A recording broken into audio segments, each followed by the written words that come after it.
I don't think that there's going to be any major shift in how humanity operates after 2 to 3 years. Once the market bounces back and everybody's kind of got back to normal, people will forget about this. Like 2, 3 months hanging out at home, for the most part, this is not enough to affect change, right?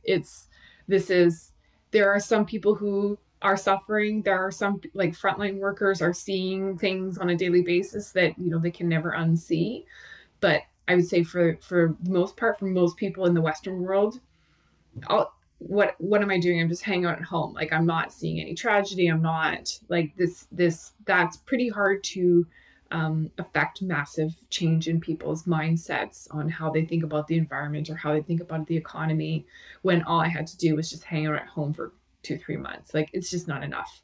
So my prediction is after 2 to 3 years, people will, this will just be a blip on, it's like, oh yeah, remember when that was weird, huh? And then they will continue on with their capitalist endeavors, and we will have both fully smogged China and no changes in recycling practices. Like, it's just, that's my prediction. Okay. Yeah. I'd love to say, oh, humanity, we're all gonna be like better people, and we're gonna start addressing mental health better because of all this. And yeah, no, we won't. Okay. Yeah. Let's see. So it's gonna take a lot more than that. Okay. Well, I mean, we'll see what will happen. I hope it's not like this. And I think it really depends on, I personally think it really depends on how bad it will still get. I mean, I don't think 3 months staying at home makes a big change. But let's see what happens with the economy. So, yeah. And I think that will, I personally think that will make a difference if the economy is hit really hard or if it's just another recession. Mm-hmm. And I think if it's hit really hard, there might be chance for true deep transformation. This is my personal opinion. But otherwise, I'm fully with you. Yeah, it's on an individual level, people can make their change, and people are there's no doubt that there's the hunger to do that. If you take a look at the transformation economy, and how much money and time people put into that, there's definitely a desire to do that. But systematically, and like habitually, you got to really have something hit you hard as a society to make a massive change in a quick way. Like, things happen incrementally over time. I mean, think about, there was no such thing as recycling or what have you 30, 35 years ago, but to affect a massive change for an entire society or country or nation or, whatever you want to call your collective. The world. Yeah, you really got to have like something that hits you hard. Yeah. And I personally think it's not the coronavirus. I think it could be what comes after the coronavirus.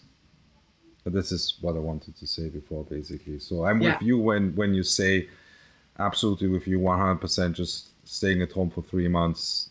Yeah, we will think back to that. But it really depends on how hard the economic crisis will hit. And I think this is perhaps the biggest chance for us as a humanity. Mm-hmm. To initiate a big transformational process.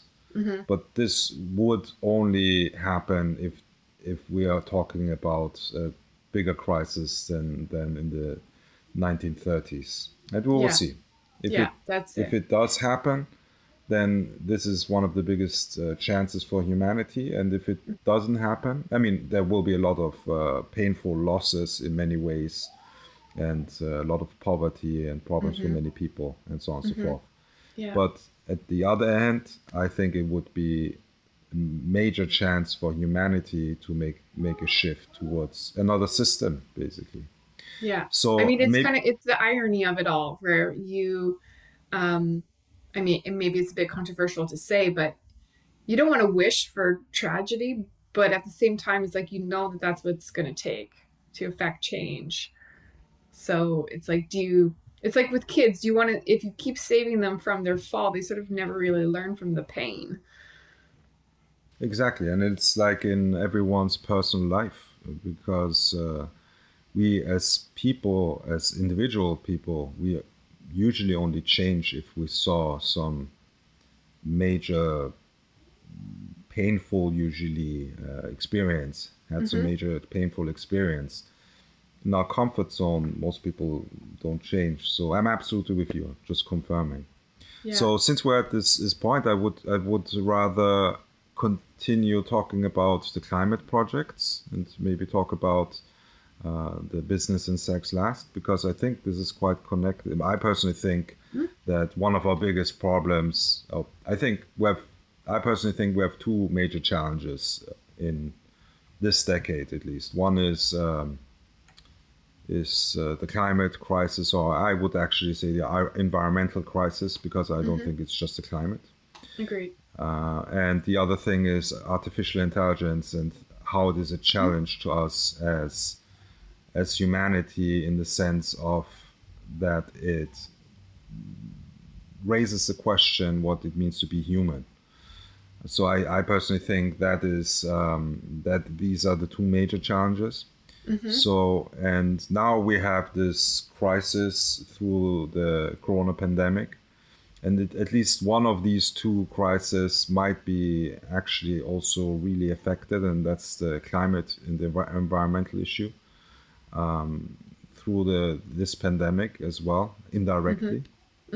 Oh yeah. So maybe you want to give us some more background on these projects that you're working on, or what you're doing.